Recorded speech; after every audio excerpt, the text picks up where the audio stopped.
നമസ്കാരം. അനു ഓൺലൈനിലേക്ക് ഏവർക്കും സ്വാഗതം. 8ാം തരത്തിലെ അടിസ്ഥാന പാഠാവലി 2ാമത്തെ യൂണിറ്റ് ആയുരാരോഗ്യ സൗഖ്യം. ഈ യൂണിറ്റിലെ 2ാമത്തെ പാഠമാണ് ഇന്നത്തെ ക്ലാസ്. അയ്യപ്പ പണിക്കർ എഴുതിയ പകലുകൾ രാത്രികൾ എന്ന കവിതയിൽ നിന്ന് എടുത്തതാണ് ഒപ്പം മിടിക്കുന്നത് എന്ന കാവ്യഭാഗം. ഇനി നമുക്ക് കവിയെ പരിചയപ്പെടാം. അയ്യപ്പ പണിക്കർ മലയാള കവി, സാഹിത്യ സൈദ്ധാന്തികൻ, പ്രഗത്ഭനായ അധ്യാപകൻ, വിമർശകൻ, ഭാഷാ പണ്ഡിതൻ എന്നീ നിലകളിൽ ശ്രദ്ധേയനായിരുന്നു അയ്യപ്പ പണിക്കർ. ആലപ്പുഴ ജില്ലയിൽ ജനനം. ആധുനികതയെ മലയാള സാഹിത്യ ലോകത്തിനും പരിചയപ്പെടുത്തുകയും നിരന്തരമായ നവീകരണത്തിലൂടെ മലയാള കവിതയെ ലോകശ്രദ്ധയിലേക്ക് നയിക്കുകയും ചെയ്തു. പ്രധാന കൃതികൾ: അയ്യപ്പ പണിക്കരുടെ കൃതികൾ 4 ഭാഗം. കുരുക്ഷേത്രം. ഈ കവിതയാണ് മലയാള ആധുനിക കവിതയുടെ ആധാരശിലയായി കണക്കാക്കപ്പെടുന്നത്. അയ്യപ്പ പണിക്കരുടെ ലേഖനങ്ങൾ 2 ഭാഗം. തകഴി ശിവശങ്കരപ്പിള്ള. ഇത് ജീവചരിത്രമാണ്. പൂക്കാതിരിക്കാൻ എനിക്കാവതില്ലേ, ഗോത്രയാനം, പൂച്ചയും ഷേക്സ്പിയറും. അദ്ദേഹം നടത്തിയ വിവർത്തനമാണിത്. ഗുരുഗ്രന്ഥ സാഹിബ്, ഹേ ഗഗാറിൻ, കുടുംബ പുരാണം, മൃത്യു, മർത്യപൂജ, പുരൂരവസ്. അദ്ദേഹത്തിന് ലഭിച്ച പുരസ്കാരങ്ങൾ: കേന്ദ്ര കേരള സാഹിത്യ അക്കാദമി അവാർഡുകൾ, സരസ്വതി സമ്മാൻ, പത്മശ്രീ പുരസ്കാരം തുടങ്ങി നിരവധി പുരസ്കാരങ്ങൾ അദ്ദേഹത്തിന് ലഭിച്ചിട്ടുണ്ട്. അദ്ദേഹത്തിന് ലഭിച്ച വയലാർ അവാർഡ് അദ്ദേഹം നിരസിക്കുകയും ചെയ്തു. 2006 അദ്ദേഹം അന്തരിച്ചു. ഇനി നമുക്ക് കവിതയിലേക്ക് പ്രവേശിക്കുന്നതിന് മുമ്പായി കൊടുത്തിരിക്കുന്ന ബന്ധവാക്യത്തിൻ്റെ അർത്ഥം കൂടി മനസ്സിലാക്കാം. സുഖദുഃഖങ്ങളുടെ മറുമൊഴിയല്ലോ ഹൃദയതാളം, മരിക്കുവോളം മനുഷ്യനിൽ തുടിക്കുന്ന ജീവരാഗം. മനുഷ്യൻ്റെ സുഖദുഃഖങ്ങൾ ഹൃദയതാളത്തെ സ്വാധീനിച്ചേക്കാം. നമ്മൾ അനുഭവിക്കുന്ന വിഷമങ്ങളും അതുപോലെ സമ്മർദ്ദങ്ങളുമൊക്കെ നമ്മുടെ ഹൃദയാരോഗ്യത്തെ ബാധിക്കാറുണ്ട്. നമ്മളെപ്പോഴും ഹൃദയ സംബന്ധമായ രോഗങ്ങൾക്ക് ഡോക്ടറെ കാണുമ്പോൾ അവർ പറയുന്നത് ഇങ്ങനെയാണ് അല്ലേ, അതായത് സ്ട്രെസ്സ് കുറയ്ക്കുക. മരുന്നുകളോടൊപ്പം തന്നെ അത്തരത്തിൽ ഹൃദയത്തെ തണുപ്പിക്കുന്ന തരത്തിലുള്ള കാര്യങ്ങൾ ചിന്തിക്കുക, പ്രവർത്തിക്കുക. ഇതെല്ലാം സൂചിപ്പിക്കുന്നത് ഹൃദയാരോഗ്യവും നമ്മുടെ മാനസികമായ സന്തോഷവും അല്ലെങ്കിൽ നമ്മുടെ പ്രവൃത്തികളും എല്ലാം ഇതുമായി ബന്ധപ്പെട്ട് കിടക്കുന്നുണ്ട് എന്നാണ്. മരിക്കും വരെ തുടിക്കുന്നതാണ് ഹൃദയം. ഹൃദയത്തിൻ്റെ ആരോഗ്യമാണ് ജീവൻ്റെ ആധാരം. ഇനി നമുക്ക് കവിതയിലേക്ക് വരാം. ഒപ്പം മിടിക്കുന്നത്. അയ്യപ്പ പണിക്കരുടെ കവിതകളിൽ ലാളിത്യം കൊണ്ട് ശ്രദ്ധേയമായ കവിതയാണിത്. ഉറ്റ സുഹൃത്തിനോട് എന്ന പോലെ ഹൃദയത്തോട് സംവദിക്കുകയാണ് ഇവിടെ കവി. വായിക്കാം. മടിച്ചു നിൽക്കയോ ഹൃദയമേ, നിന്റെ മിടിപ്പുകൊണ്ടു നീ മടുത്തു പോകയോ, പറയൂ നീ നിന്റെ പഴയ മാതിരി തുടിപ്പും തുഷ്ടിയും മറന്നു പോകയോ. കവി ചോദിക്കുകയാണ്, എന്തിനാണ് മടിച്ചു നിൽക്കുന്നത് അല്ലയോ ഹൃദയമേ? നിന്റെ മിടിപ്പ് കൊണ്ട്, കാലങ്ങളായി മിടിച്ചുകൊണ്ടിരിക്കുകയാണല്ലോ, നിരന്തരം അല്ലേ, ഒരു ഇടവേളകളുമില്ലാതെ തുടിച്ചുകൊണ്ടിരിക്കുന്ന ശരീരത്തിലെ പ്രധാനപ്പെട്ട അവയവമാണ് ഹൃദയം. നീ ഇങ്ങനെ മടുത്തു പോവുകയാണോ? കാലങ്ങളായി മിടിച്ചുകൊണ്ടിരിക്കുന്നത് കൊണ്ട് മടുത്തുപോയോ? നിന്റെ പഴയ തുടിപ്പും തുഷ്ടിയും, തുടിപ്പ് പ്രസരിപ്പ്, തുഷ്ടി സന്തോഷം, ഇതൊക്കെ എവിടെയാണ് പോയത് എന്ന് കവി ചോദിക്കുന്നു. പറയുവാൻ അല്പം മടിയുണ്ടെങ്കിലും പറയേണ്ട കാലം അടുത്തുപോയി സർ. വളരെ നാളായി മിടിക്കുന്നു ഞാൻ ഈ പഴയ കൂട്ടിലെ ഇണക്കിളി പോലെ. വളരെ കാലമായി ഞാൻ ഈ പഴയ കൂട്ടിലെ ഇണക്കിളി പോലെ മിടിച്ചുകൊണ്ടിരിക്കുകയാണ്. എങ്കിലും പറയാൻ മടിയുണ്ടെങ്കിലും ഞാൻ ആ കാര്യം പറയുകയാണ്. പറയേണ്ട കാലം അതിക്രമിച്ചിരിക്കുന്നു എന്ന്.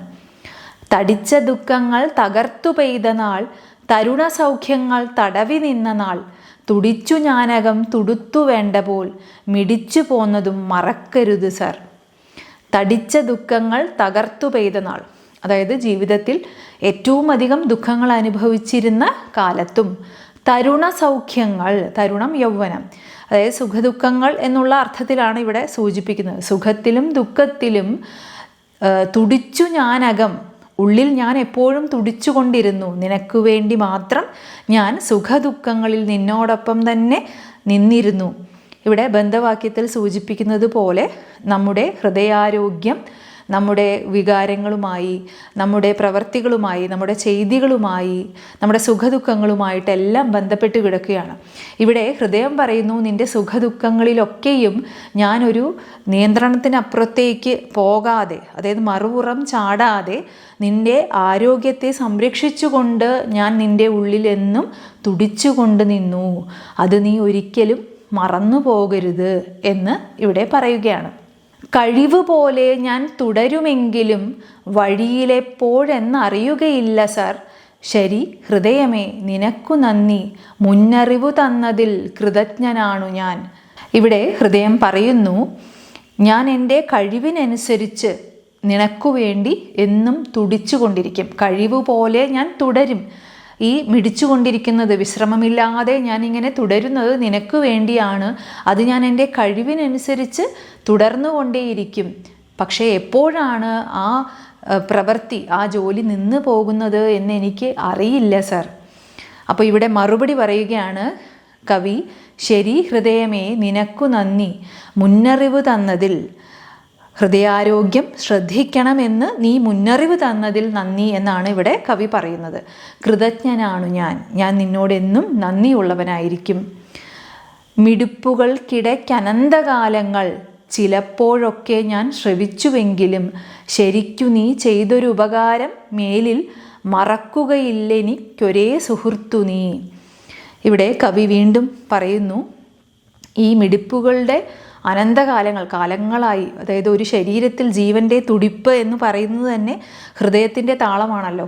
ആ നാൾ മുതൽ ജീവൻ്റെ തുടിപ്പ് എൻ്റെ ശരീരത്തിൽ നിലനിന്ന കാലം മുതൽ അനന്തകാലങ്ങൾ, അത്രയേറെ കാലങ്ങൾ ഞാനിത് ഈ ഹൃദയത്തുടിപ്പ് ശ്രവിച്ചു കൊണ്ടിരിക്കുന്നു. ചിലപ്പോഴെങ്കിലും ഞാനതൊക്കെ ശ്രദ്ധിക്കേണ്ടതായിരുന്നു.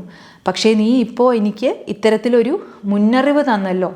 ആ ചെയ്ത ഉപകാരങ്ങൾക്ക്, അതായത് ഏത് കാലത്തും സുഖദുഃഖങ്ങളിലൊക്കെ നീ എന്നോടൊപ്പം നിന്നു എന്നുള്ളതും കൂടി ഓർത്തുകൊണ്ടാണ് കവി പറയുന്നത്.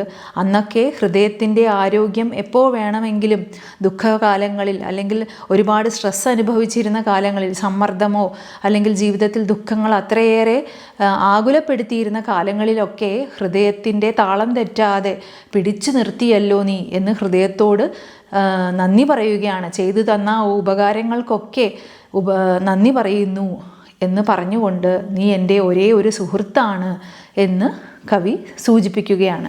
തനിക്കു വേണ്ടി മാത്രം മിടിക്കുന്ന ഹൃദയമല്ലാതെ മറ്റൊരു ആത്മസുഹൃത്തും തനിക്കില്ല എന്നുള്ള കൂട്ടിച്ചേർക്കലോടെ കവി ഹൃദയത്തോട് തൻ്റെ മമത പ്രകടിപ്പിക്കുന്നു. സൗഹൃദങ്ങൾക്കും അവ തീർക്കുന്ന സന്തോഷ നിമിഷങ്ങൾക്കും പിന്നാലെ പായുന്ന മനുഷ്യൻ തന്നിലേക്ക് നോക്കാൻ പലപ്പോഴും മറന്നുപോകുന്നു. യാന്ത്രികമായ ജീവിതത്തിൻ്റെ പരക്കം പാച്ചിലിൽ തനിക്കായി ആത്മസേവനം നടത്തുന്ന സുഹൃത്ത് തൻ്റെ ശരീരമാണെന്നുള്ള തിരിച്ചറിവില്ലാതെ പോകുന്നു. ശരിയായ ആരോഗ്യചിന്തയാണ് ഏറ്റവും പരമപ്രധാനമെന്നുള്ള ഉൾക്കാഴ്ചയിലേക്ക് കൂടി ഈ കവിത എത്തിച്ചേരുന്നുണ്ട്. സുഖസൗകര്യങ്ങൾ യാന്ത്രികമായ ജീവിത നിമിഷങ്ങളെ സമ്മാനിക്കും എന്ന യാഥാർത്ഥ്യം കൂടി പറയാതെ പറയുന്നുണ്ട് ഈ കവിതയിലൂടെ. ഇനി നമുക്ക് പഠന പ്രവർത്തനങ്ങളിലേക്ക് വരാം. വിശകലനക്കുറിപ്പ്. ഹൃദയത്തെ ആത്മസുഹൃത്തായാണ് കവി സങ്കല്പിക്കുന്നത്. ഇത് സൂചിപ്പിക്കുന്ന എന്തെല്ലാം കാര്യങ്ങളാണ് കവിതയിലുള്ളത്? വിശകലനം ചെയ്ത് കുറിപ്പ് തയ്യാറാക്കുക. കവി ഉറ്റ സുഹൃത്തിനോട് എന്ന പോലെ ഹൃദയത്തോട് സംവദിക്കുകയാണ് ഇവിടെ. എന്താണ് മടിച്ചു നിൽക്കുന്നത്? ഇത്രയും കാലം മിടിച്ചു നിന്ന നീ മടുത്തുപോയോ? നിന്റെ പഴയ ചൈതന്യവും സന്തോഷവും മറന്നു നിൽക്കുകയാണോ എന്ന് കവി ചോദിച്ചപ്പോൾ ഹൃദയത്തിൻ്റെ മറുപടിയാകട്ടെ, അങ്ങയുടെ ജീവിത സുഖത്തിലും ദുഃഖത്തിലും അങ്ങേക്കൊപ്പം നിന്നതാണെന്ന കാര്യം മറന്നു പോകരുതെന്നും കഴിവ് പോലെ നിനക്കായി മിടിക്കും എന്നും, എന്നാൽ എപ്പോഴാണ് പാതി വഴിയിൽ എൻ്റെ ഉദ്യമം അവസാനിക്കുകയെന്നറിയില്ല എന്നും ഹൃദയം പറയുന്നു. കവി താൻ അറിയാതെ പോയ ആത്മസുഹൃത്തിനെ തിരിച്ചറിയുന്നു. എന്നും നിന്നോട് നന്ദിയുള്ളവനാണെന്നും ഒരിക്കലും മറക്കില്ലെന്നും മറുവാക്ക് ചൊല്ലുകയാണ് കവി. തനിക്കു വേണ്ടി മാത്രം മിടിക്കുന്ന ഹൃദയമല്ലാതെ മറ്റൊരു ആത്മസുഹൃത്തും തനിക്കില്ല എന്നുള്ള കൂട്ടിച്ചേർക്കലോടെ കവി ഹൃദയത്തോട് തൻ്റെ മമത പ്രകടിപ്പിക്കുന്നു. അടുത്ത ചോദ്യം കണ്ടെത്തി എഴുതാം. തടിച്ച ദുഃഖങ്ങൾ തകർത്തു പെയ്ത നാൾ, തരുണ സൗഖ്യങ്ങൾ തടവി നിന്ന നാൾ. ഈ വരികളെ ആകർഷകമാക്കുന്ന ഘടകങ്ങൾ എന്തെല്ലാം കണ്ടെത്തി എഴുതൂ. വരികളിൽ ആവർത്തിച്ചു വരുന്ന അക്ഷരങ്ങൾ ശബ്ദഭംഗി നൽകുന്നുണ്ട്. തടിച്ച ദുഃഖങ്ങൾ, തകർത്തു പെയ്ത നാൾ, തരുണ സൗഖ്യം, തടവി നിന്ന നാൾ എന്നീ പ്രയോഗങ്ങളിലെ അക്ഷരങ്ങളുടെ ആവർത്തനം, വിശേഷണ പദങ്ങൾ എന്നിവ വരികൾക്ക് ശബ്ദഭംഗി കൂടാതെ അർത്ഥഭംഗിയും നൽകുന്നുണ്ട്. ദുഃഖത്തിലും സൗഖ്യത്തിലും ഒരുപോലെ കൂട്ടായി നിന്ന ഹൃദയം ആത്മസുഹൃത്ത് തന്നെയാണ് എന്ന സൂചനയും ഈ വരികളിൽ ഉണ്ട്. അടുത്ത ചോദ്യം സംഘാലാപനം. പടവുകളെല്ലാം ജലം വിഴുങ്ങുന്നു, മഴയുടെ മിഴാവൊലി മുഴങ്ങുന്നു. ഈ വരികളുടെ താളത്തിൽ ഒപ്പം ഇടിക്കുന്നത് എന്ന കവിത ചൊല്ലാൻ കഴിയുന്നുണ്ടോ? ചൊല്ലി നോക്കൂ. സമാന താളമുള്ള മറ്റു കവിതാ ശകലങ്ങൾ ശേഖരിക്കുക, സംഘമായി ചൊല്ലി അവതരിപ്പിക്കുക. അപ്പോൾ കവിത ഈണത്തിൽ ചൊല്ലാനുള്ള ഒരു പ്രവർത്തനമാണിത്. ഇതുപോലെ ഈ ചൊൽവടിവുള്ള മറ്റു പല കവിതകളും ഇതോടൊപ്പം ശേഖരിച്ച് സംഘമായി ക്ലാസ്സിൽ അവതരിപ്പിക്കാവുന്നതാണ്. അടുത്തത് കാവ്യരചനയാണ്. മടിച്ചു നിൽക്കയോ ഹൃദയമേ, നിന്റെ മിടിപ്പ് കൊണ്ടു നീ മടുത്തു പോകയോ എന്ന കവിയുടെ ചോദ്യത്തിന് ഹൃദയം നൽകിയ മറുപടി കേട്ടില്ലേ? ഇതുപോലെ കണ്ണുകൾക്കും കാതുകൾക്കും പറയാനുണ്ടാവില്ലേ? എന്തൊക്കെയാവും അവ? ഭാവനയിൽ കണ്ട് ലഘു കവിത എഴുതുക.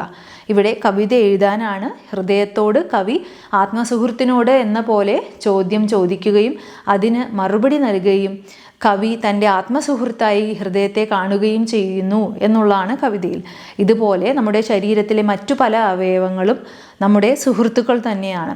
ഏതെല്ലാം രീതിയിലാണ് അവ നമ്മെ സഹായിക്കുന്നത് എന്നുകൂടി മനസ്സിൽ വെച്ചുകൊണ്ട് കണ്ണുകൾ, കാതുകൾ, കൈകൾ, കാലുകൾ എന്നിങ്ങനെ അവയവങ്ങളോട് ചോദ്യരൂപേണ ചോദിച്ച് മറുപടി നൽകുന്ന രീതിയിലൊക്കെ നമുക്ക് ഭാവനയിൽ കണ്ട് ലഘു കവിത എഴുതാവുന്നതാണ്. അടുത്ത ചോദ്യം ഔചിത്യം കണ്ടെത്തുക. ഒപ്പം ഇടിക്കുന്നത് കവിതയുടെ ആശയവുമായി ബന്ധപ്പെടുത്തി ശീർഷകത്തിൻ്റെ ഔചിത്യം ചർച്ച ചെയ്യുക. ഒപ്പം ഇടിക്കുന്നത് എന്ന ശീർഷകം ഈ കവിതയുടെ ആത്മസാരത്തെ ഏറ്റവും ലളിതവും ശക്തവുമായ രീതിയിൽ തുറന്നുകാട്ടുന്നു. കവി ജീവിതയാത്രയിലുടനീളം തനിക്കൊപ്പം നിത്യസഖിയായി പ്രവർത്തിക്കുന്ന ഹൃദയത്തോടാണ് സംവദിക്കുന്നത്. സൗഹൃദത്തിൻ്റെ ഭാവത്തിലും ആത്മബന്ധത്തിൻ്റെ ആദരത്തിലും നിറഞ്ഞ ഈ സംഭാഷണത്തിന് ഒപ്പം ഇടിക്കുന്നത് എന്ന തലക്കെട്ട് പൂർണ്ണമായി യോജിച്ചിരിക്കുന്നു. ശീർഷകം സൂചിപ്പിക്കുന്നത് ശരീരത്തിനുള്ളിലെ ആ ശബ്ദരഹിത സാന്നിധ്യത്തെക്കുറിച്ചാണ്. ജീവിതത്തിലെ സന്തോഷത്തിലും ദുഃഖത്തിലും വേർപിരിയാതെ കൂടെ നിൽക്കുന്നത് ഹൃദയമാണ്. കവി ചോദിക്കുമ്പോൾ എന്താണ് മടിച്ചു നിൽക്കുന്നത്, മടുത്തുപോയോ എന്ന ചിന്തകൾ മനുഷ്യൻ്റെ യാന്ത്രിക ജീവിതത്തിൽ സ്വയം അകന്നു പോകുന്ന അവസ്ഥയെ പ്രതിഫലിപ്പിക്കുന്നു. മറുപടി നൽകുന്ന ഹൃദയം ജീവിത സുഖങ്ങളുടെ സമയങ്ങളിൽ തനിക്ക് നൽകിയ വിശ്വസ്ത സേവനങ്ങളെ ഓർമ്മിപ്പിക്കുന്നു. ഇതിലൂടെ മനുഷ്യൻ മറന്നുപോയ ഒരു സത്യം കവി തിരിച്ചറിയുന്നു. തനിക്കായി ഒരിക്കലും വിട്ടുനിൽക്കാത്ത യഥാർത്ഥ സുഹൃത്ത് സ്വന്തം ഹൃദയമാണെന്ന്. തിരക്കേറിയ ജീവിതയാത്രയിൽ മനുഷ്യൻ സുഹൃത്തുക്കളെയും ബന്ധങ്ങളെയും തേടി പുറത്ത് പായുന്നു. എന്നാൽ ശരീരത്തിൻ്റെ അന്തർജീവനമായ ഹൃദയം തന്നെയാണ് അവനെ ജീവനോടെ നിർത്തുന്നത് എന്ന തിരിച്ചറിവിലേക്ക് കവി എത്തുന്നു. ഈ തിരിച്ചറിവിനെയാണ് ഒപ്പം ഇടിക്കുന്നത് എന്ന ശീർഷകം ശക്തമായി പ്രതിനിധീകരിക്കുന്നത്. ഹൃദയത്തിൻ്റെ അനന്ത വിശ്വസ്തത, ജീവിതത്തിലേക്ക് തിരിഞ്ഞു നോക്കാനുള്ള ആഹ്വാനം, ആരോഗ്യചിന്തയുടെ പ്രാധാന്യം ഇവയെല്ലാം ഈ ഒരു ശീർഷകത്തിലേക്ക് തന്നെ ചേർന്ന് നിൽക്കുന്നു. കവിതയുടെ ആത്മാവിനെ മുഴുവൻ പൊരുളോടെ വിളിച്ചോതുന്ന ശീർഷകമാണിത്. കാവ്യഭാഗത്തിൻ്റെ ആശയവും തുടർന്നുള്ള പഠന പ്രവർത്തനങ്ങളും ഏവരും മനസ്സിലാക്കി കാണുമെന്ന് കരുതുന്നു. ഇന്നത്തെ ക്ലാസ് ഇവിടെ അവസാനിപ്പിക്കുകയാണ്. നന്ദി, നമസ്കാരം.